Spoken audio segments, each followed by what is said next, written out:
పూజకు వేళ ఎనురా నువ్వేంటి అంటున్నావు?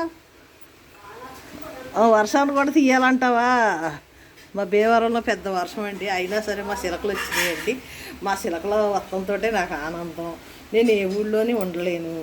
నా ఇల్లు, నా లోకం, నా జ్ఞానం ఇవన్నీ నా ఇంట్లోనే కుదురుతాయి అనుకుంటూ అనుకుంటూ మా మారేడు నేరేడు అనుకుంటా పొద్దున్న తలుసుకుంటాను.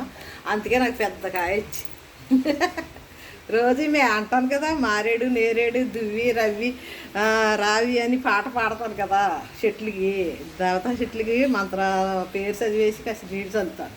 అందుకని రోజు అలా చల్లుకుంటానని కాయ నా దగ్గరికి వచ్చి, అంతే కదా అంతే కదా అంతే కదా ఈ కాయ నా దగ్గరికి వచ్చింది అన్నమాట. నేను రోజు తలుసుకుంటానని పాపం అలా వచ్చింది అలా రావమ్మ రావమ్మ రావమ్మ.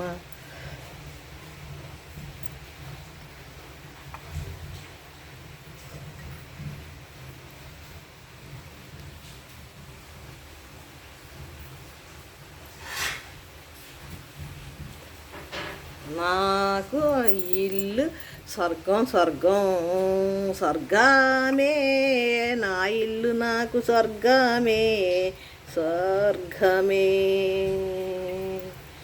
అందుకని నేను ఎక్కడ ఒక్కరోజు కూడా ఉండలేనంటే ఉండలేను. తర్వాత ఏమవుతుందో అది చూద్దాం, అప్పుడే చూద్దాం అన్నట్టుగా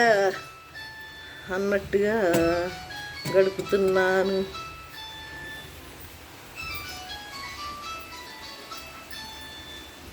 అదండి మేము ఈ ఫోన్లు ఏంటో ఎత్తుతానండి.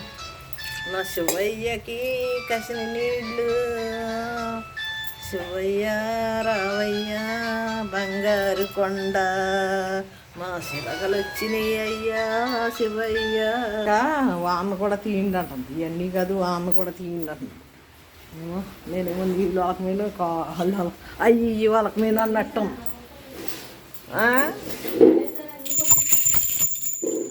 అంత వర్షం వస్తుంది. ఇవాళ మీ ఇంటికి వెళ్ళక మా ఇంట్లోనే ఉండిపో. మా చిలకలు వస్తాయి కొంచెం వాన తగ్గాక మళ్ళీ మా చిలకలు మళ్ళీ వస్తాయమ్మ. వానకి వస్తాయంట. చిలకమ్మలో వచ్చేసి వెళ్ళిపోయింది. ఈ పాపం ఎంత వర్షం వస్తున్నదో, ఆ వర్షాలు కూడా వస్తున్నాయి పాపం మేతకి. ఉందా చూడండి ఎంత వర్షం.